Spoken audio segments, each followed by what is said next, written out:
Okay, so that was a whole day taken. We are now 1 day on, January the 12th. We have got... So our options are... We just did the Louvre, we're not going back there. We got check out the Flower Girl, the chocolate shop, because we found some evidence, and also we've been referred by a porcupine to visit this a fox. I'm not sure. Let's check out the Flower Girl, because I think our client recommended we try that. So off to Le Havre. The pair arrive at Le Havre markets. Vendors and buskers, performers and thieves, bourgeois and peasants all bustle from place to place. Prince Juan said that he met a flower girl here, Signy, I think he said her name was. Is it Signy? Is that how you pronounce it? That's how I'm going with it. There's a swarm of flowers over there. Do you think that's her? I think so. It's possible that she knows the murderer, or even that she is the murderer herself, so we should probably act with tact and finesse. Excuse me! Like a word? Tact, Sparrowson. We've been over this. Good day, monsieur. Are you interested in purchasing a flower? Yeah, we got to purchase a rose from Milady. I'm afraid I'm out of roses. I sold my last one a week ago. Perhaps you'd be satisfied with the chrysanthemum instead. 'Tis a beautiful flower from a fair maiden. Sparrowson, are you putting on the charm? Please don't mind Sparrowson. He fell out of his nest as a baby and has said dumb things ever since. That is rude. Let me introduce myself. I'm JJ Falcon, defense attorney. Are you Mademoiselle Signy? I'm going to call her Signy now, because she's like a cygnet, like a young swan. Yeah, that's right. Catherine Marie Signy. I suppose you're here to ask about the royal assassination attempt. How did you know? I'm no fool, monsieur. I know that a rose I sold was used as a murder weapon. To be honest, I'm surprised it's taken so long for someone to directly question me. Oh, we're first in. And she's no fool. The Parisian police seem to have a habit of missing obvious leads. Do you mind if we ask you a couple of questions? Business is slow. Ask away. Who bought the rose? Mademoiselle, you mentioned that you sold your last rose a week ago. Who did you sell it to? The person who bought the rose. I didn't catch his name, but he was a charming red fox. I'm assuming that that's Juan. Sounds like our Juan. I met him around a week ago on the 6th. We talked for a little while about the usual things, you know, like how everyone seems to be in debt these days. Then he bought a rose and left. I hear the fox is on trial, but to be honest, monsieur, I don't think he's guilty. Why is that? Well... Actually, never mind. It's a gut feeling. She knows something. Ah, she knows something. Ooh. Come on, out with it. Mademoiselle, it just so happens that we're defending this particular fox in our cause d'essai. If you got something to say that could prove his innocence, now would be a time to let us know. I'm sorry, monsieur, I can't. Oh! Wait, mademoiselle, wait up! Damn. Nice to say a tact and finesse, Falcon, you scared her off. The Swan obviously knows something crucial about the case. We need to get to the bottom of whatever it is. Ah, that was my mistake. He said tact and finesse himself, and then I pushed it too far. Agreed. I don't think she'll be in the mood to tell us anything else. Oh no, why don't we try acting with a little more tact and finesse next time? Sharp Sparrowson. Oh no, we messed that up. We shall move onward. Okay, so chocolates or Foxman. Let's check out the fox. Really, Falcon? I thought you were done with your mopey drinking. Oh, this isn't the fox, this is the... I'm not here to drink or mope. Taverns are a fantastic hub of information. Yeah, we've gone back to the pub. If we wish to learn more about Prince Juan, this would be an ideal place to start asking questions. That's pretty good thinking. You two are back. Are you feeling better, Falcon? Much better. Thanks for asking. That's great to hear, Hunt. Will it be the usual? No. I'm back to investigate work today. I've got to keep sharp. We want to know if you've seen the Prince of Spain around here recently. Prince of Spain? I don't know if you noticed, Hunt, but this isn't exactly the classiest pub in Paris. I'm lucky to serve the occasional bourgeois.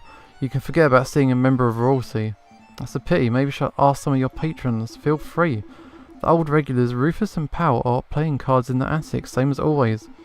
But we get all sorts of colourful characters in the drinking room. I bet if you rattled enough cages, you'd find someone who knows whatever it is you want to know. Thanks, madame. Let's see. Where to start? Yeah, drinking room. Where where Falcon was unconscious a bit earlier. So there I was in the grass irons, 10 kilometres downriver, rifle in hand. I've been pursuing this set of footprints for an hour. I was getting closer and closer. I could almost smell the beast. Then I spotted it. It was a boar. A big stupid boar, completely oblivious to my existence. I readied my gun. I took aim. Bam! You shot it? Nah. It was the most peculiar thing. The boar slumped over dead right before I could take the shot. Sounds like a heart attack. Minan went the same way. That's what I thought, but when I went to take a closer look, I noticed the boar was frothing at the mouth. Whoa, was it rabid? Possibly, but I don't think so. I remembered reading something about frothing around the mouth being a symptom of poisoning. Yeah, this is good. This is all good to know. Needless to say, I left the dead animal alone. Good call. Who wants to deal with the tainted meat? Let's ask about the boar. Excuse me, monsieur. Can I help you? Yeah. You say the beast you were tracking might have died from poisoning. Could you give us some further details? Not much of a poison expert, I'm afraid. What do you think caused it? I guess that he ate something bad. I saw some of that poisonous plant around. Wolf's Bane, I think they call it. I'm a hunter, not a vet. Excuse me. Let's ask. I got the question. I might as well ask it. Excuse me, monsieur. One more time. What's up? I don't suppose you've seen Juan Querido around here. He's a Spanish royalty. Foxy fellow. Swanky hat. Calls everyone senor. That doesn't sound familiar. Do you recall seeing anyone like that, Piero? Ain't got a clue. Sorry, monsieur. You're barking up the wrong tree. What can you tell us about Spanish royal family? Do we look like walking encyclopedias or something? I'm afraid my compadre has a point. If you want to talk about hunting, I'm your man. But Spanish royalty? That sounds like a question to be answered at the library, monsieur, not a tavern. Library? Maybe you're right. Sorry for bothering you. Leave him be. Give him some peace. Should I not have come to this place? I've only got limited time and I've used one of my days on this place. It might have been a mistake that I chose to come here. There's Rufus. Come on, pal. One more game of Jacques Noir. No way. My wallet's hurting enough as it is. The gambling buddies. Please, I will even let you deal. Answers no, Rufus. I'm skint. You want to play cards? You gotta ask someone else. Fine. Ask the big fellow. Excuse me, monsieur. Yeah, you. Do you want to play some Jacques Noir? I'm gonna have to. How much money have I got? 50 francs. Alright, let's do it. Deal me in, monsieur. Very well. Do you know how to play? Nope. I'm only familiar with the Kego and Trap Tarot. Oh, that's much better than those silly games. Let me tell you how it works. I've got a deck of cards with values between 1 and 11. I'll do you one card at a time. If you hit 21, you win. I'll give you 5 francs. 5 francs? That seems a bit steep. This is a man's game. Only children gamble over Pity Sue. Besides, higher stakes make for a more exciting game, right? I suppose. Oh, okay. It's like blackjack, basically. Oh, look at that shuffling. Oh, go for 21. Okay. What have I got? Was that a 7? Yeah, gimme. And a 3. That is a 10. One more. 15. Oh shit! 21. I'll take it. Well played, monsieur. Here's your payout. Nice. Shall we have another round? I'm done. That's all gambling. Don't do it. I think maybe another day. I understand. Feel free to come back any time. Seriously, is this all it is? Have I wasted a day on this? Let's go back to the entrance. Are we ready to hit the road? Let's go. That was a mistake. I shouldn't have gone there. Oh, that cost the whole day. Okay, so they've recommended that we go to the library, the bibliothèque, cachet, sorry. I want to do the chocolate shop though. Get me in that chocolate shop.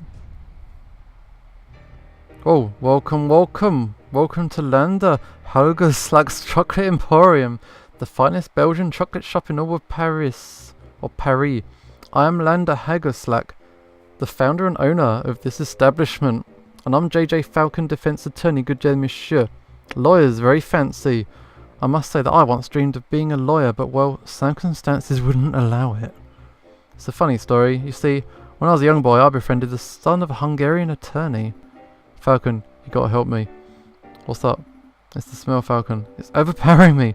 It's demanding that I lay waste to the shop. It's that chocolate setting him off. He loves the stuff. For pity's sake, restrain yourself. I'm rambling, aren't I? So are you messieurs here to buy some chocolate? Yes! Sparrison. No, we're actually here on business, monsieur. What have we got?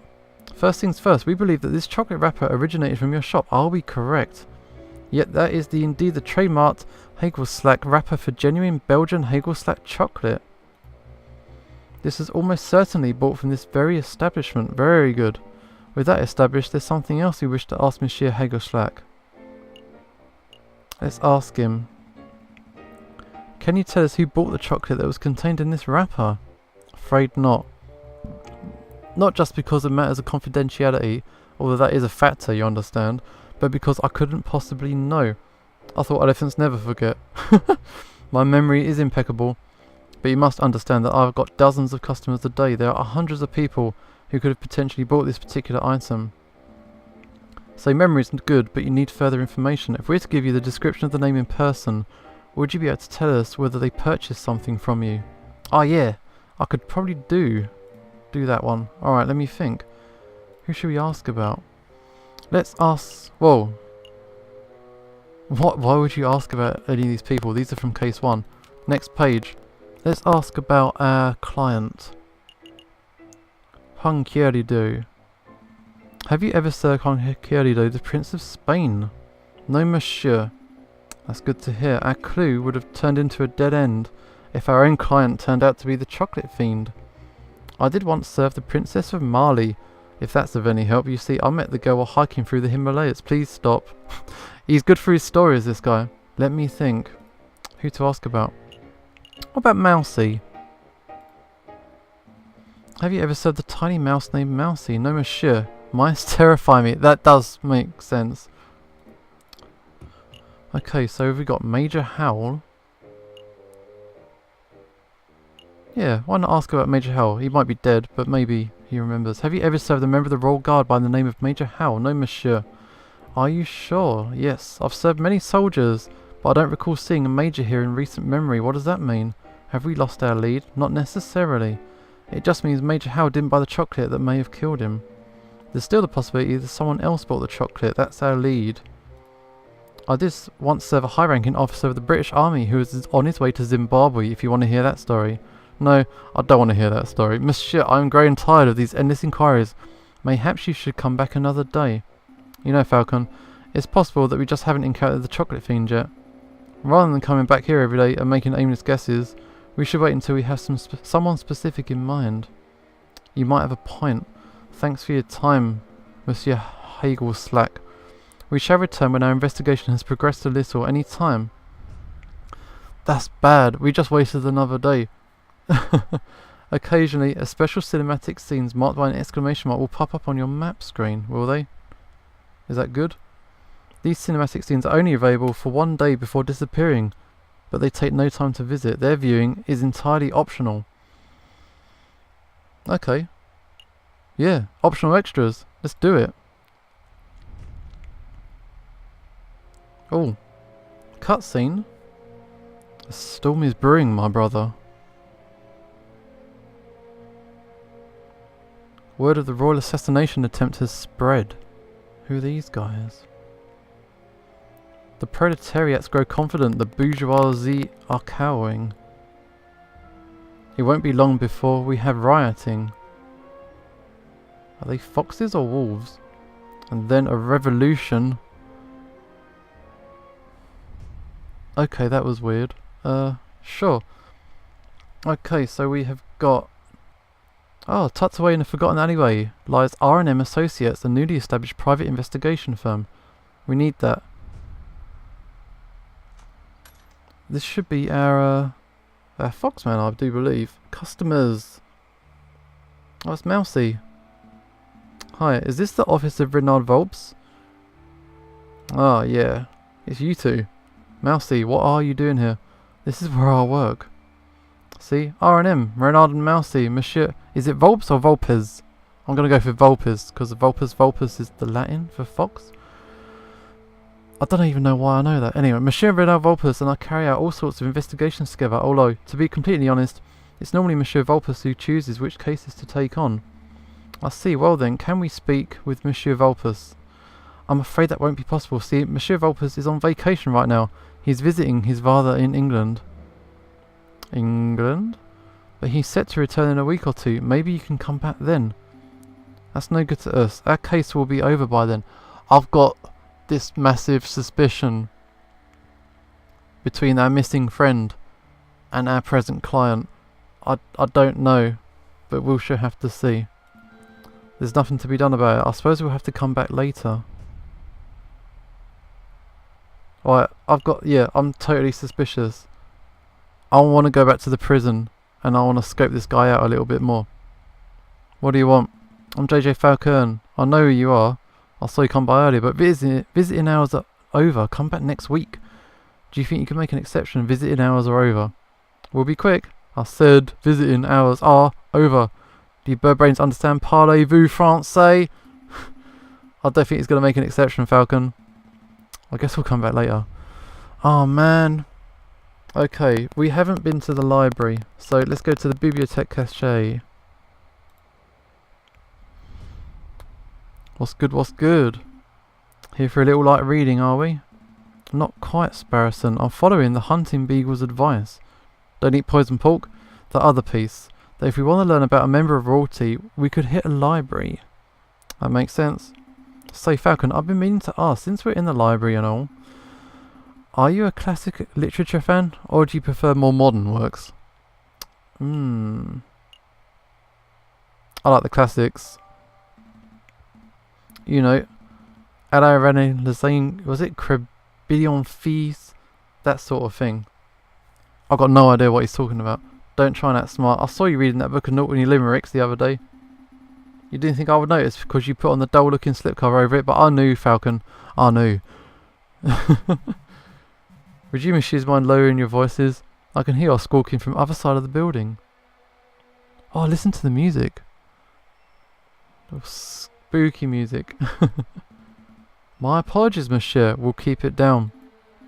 Wait, you're a librarian, aren't you? An astute observation. Yes, monsieur. As the only quiet person in the library, I am most assuredly the librarian. Well, now we've got your attention, my friend wants to ask you something. Do I? Oh yeah, that's right. What can you tell us about the Spanish monarchy? Ooh, Don Quixote. Anyway, I'm not going to ask a donkey about donkey. Alright, Spanish monarchy. You seem like a scholarly, well-read individual. I'm sure you're up to date on geopolitical news and the like. I don't need your praise. Spit out whatever imbecilic question is in the back of your throat. Well, we understand that the Spanish throne is currently under dispute. Can you give us a brief rundown of who the contenders are? What a trivial question. Even the elementary school child can name the immediate heirs to every throne in Europe. Yeah, but for the sake of those children who slept through that class, can you refresh our memories? Very well, pay attention, because I'm not going to repeat myself. The current reigning monarch of Spain is Queen Regnant Isabella II of the House of Bourbon, daughter of King Ferdinand VII. I'm not taking this in. Upon her death, the crowd would likely fall to her husband, King Consort Francis, Duke of Cadiz, although it's certainly possible that any immediate family member could stake a claim. However, the Queen's position is currently being disputed by the Carlists, headed by the Count of Montmolin. I hope that answered your question. Did you catch all of that? Not a word. Monsieur, we're actually interested in Prince Juan Carlos Spain. I don't think I heard that name in your explanation. A prince? Juan Carlos, is that what you said, monsieur? I think you've been misinformed. Our client's bogus. There is no current Prince of Spain. I'm not even sure Carlos is a real name. It's certainly no line of any Spanish monarchy. How strange. What does this mean? Well, one thing's for sure, our client is not the Prince of Spain. Maybe he's a delusional lunatic, or perhaps he's involving us in some sort of con. We don't have long before the trial, but it may be in our interest to confront Prince Juan directly and get some answers right. Are you two quite done chit-chatting? Tell us about Don Quixote. Let's do it. I borrowed this book from a friend. Can you tell us what it's about? Don Quixote of La Mancha, it's a classic. Everybody has read it. Yeah, everybody. But for those who haven't, I'm not going to sit here and summarise a great work of literature for two imbeciles who are too lazy to read. Nor would I expect you to, monsieur, but can you tell us about the physical book itself? This particular book didn't come from any library, if that's what you're asking. There's no library stamp or card. I'm assuming it's acquired from a bookshop, a French bookshop, if the French translation and publishing information wasn't a giveaway. Gotcha, thanks. Did you have any questions, or can I get back to work? Can't I show him? I've got evidence. I want to show him the page. Can I give him the page? Look at that. No. Page 44. Okay. Page 44 is missing. Okay, so we've now paired up the book with the page. Got the poisoned rose, the business card. I think Renard Vulpes might be our Juan. I think he might be pretending to be something he's not. Okay. We're done. Don't worry, monsieur. I think we're done here. Thanks for your time. I'll bid you good day. It's January the 16th. Okay, so let's go to the prison and let's talk to our guy again. You again. Visiting hours are over. Come back later. I've got no time for your quibbling, monsieur. Stand aside. You can't talk to me like that. I most certainly can. And we've got reason to believe you're housing a suspect under false pretenses. That is in direct violation of what statutes 204B and 488C of the French Criminal Code of Justice. Failure to comply with our request may result in you, yes you monsieur, being held directly responsible for any consequential legal action. Okay, no need to break the legalese out on me. I'll go open the cell. Does this guy not get a day off? He's here every day. Wow, Falcon, how did you memorise those criminal codes? Come on, Sparrowson, learn how to bluff. This fella is a bullshitter. Senor Falcon, good to see you again. You got some good news about my case, I hope.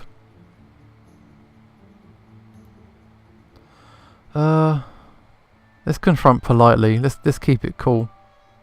Listen, Juan, in order to maximise our chances of a successful trial, I need to know every bit of information. I can't work with half-truths. If you tell me one thing and the prosecution's evidence tells me another, we're both in trouble. I'm afraid I don't quite follow, senor. Do you want me to spell it out? I know that you're not the Prince of Spain, and I know your name is not Juan Querido. Where is this coming from? I assure you, senor, that I am who I claim to be. If you want your trial to be a farce, then you don't need my help. Come, Sparrowson, we're leaving. Wait, calm yourself, Monsieur Falcon. I will reveal all. Did you just say, monsieur? What happened to your Spanish accent? Your suspicions are well placed. Juan Querido is not my real name, and I'm not a Spanish prince. That was just a persona I concocted for the purpose of getting arrested. Why would you want to get arrested? I know what the guy's name is. Why would you want to get arrested? You're putting me in a difficult position, monsieur. If I tell you the full story, I'll be putting someone else in danger. How about this? I'll tell you a story. I like stories. Sparrowson recognised the weight of the drama of the situation. There was a girl, a mademoiselle who was in a great deal of debt. Everyone's got a debt these days, monsieur. There was a certain conversation with a certain individual about debts between this guy and the swan girl, or the flower girl. Okay, indeed. But this particular mademoiselle was indebted to a very powerful man, and that man wished to collect. The mademoiselle had no means of paying, so the man offered her a deal. Murder this man, and I will forget what you are owed. Refuse, and I will reap what I am owed from your parents. With no alternative options, the mademoiselle accepted. But another man, a gallant knight with foolish, archaic notions of chivalry, heard the mademoiselle's story. The knight knew that the murder was inevitable, but he saw a way to take the fall in the mademoiselle's place. Do you understand what I am saying, monsieur? Yeah, I gotcha. This isn't good. I understand, monsieur, but to be honest, it wasn't the subtlest of allegories. So, well, storytelling's never my strong suit. But I'm glad you're seeing things from my perspective. Hopefully that sheds some light on the situation. If I may ask, monsieur, why did you not go to the police with the information that you had? The police are not always an option. What is a man to do when the justice system itself is the problem? I'll let you know when I figure it out. Dwell on it. Yeah, who did she owe money? I think this might be important. Dwell on it. Perhaps we should talk about something else in the meantime. What's your real name? Isn't it like Reynard Vulpes? So what is your real name? What's in the name? It's just an empty label, a vapid reflection of who we really are. Today I'm Juan Herido, Prince of Spain. Tomorrow I may be Bruno Reya, a pauper living under the bridge of the Seine. But that doesn't change who I am or what I do. That didn't really answer my question. No, I suppose it didn't. But you're a smart bird, Monsieur Falcon. I suspect that you already know my real name. Yeah, I do. Reynard Vulpes. This whole scenario stinks, and I'm being put in a really bad position where you're gonna have to make certain decisions later on. You are Reynard Vulpes, private investigator, very astute, and you are Monsieur Falcon, private defense attorney. But that wasn't always your name, was it, Monsieur Falcon? Just like me, you know how to adopt a new persona on a whim. Did you change your name, Falcon? I didn't know that. This isn't about me. Juan, Reynard, Monsieur. We're trying to uncover the truth, of course. So what truth is it that you are attempting to uncover, Monsieur Falcon?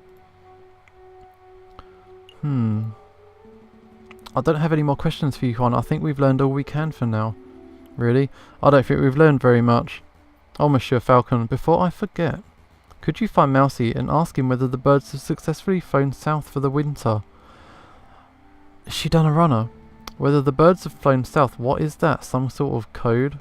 Something like that. But rest assured, Monsieur, this does directly pertain to the case. It does, okay. Well, if we've got time, I'll be sure to let Mousy know. Let's make a move. Troll Day is approaching.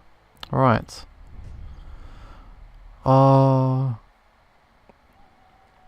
Okay, so all that's left to do now is head to the courtroom and let's see what goes down.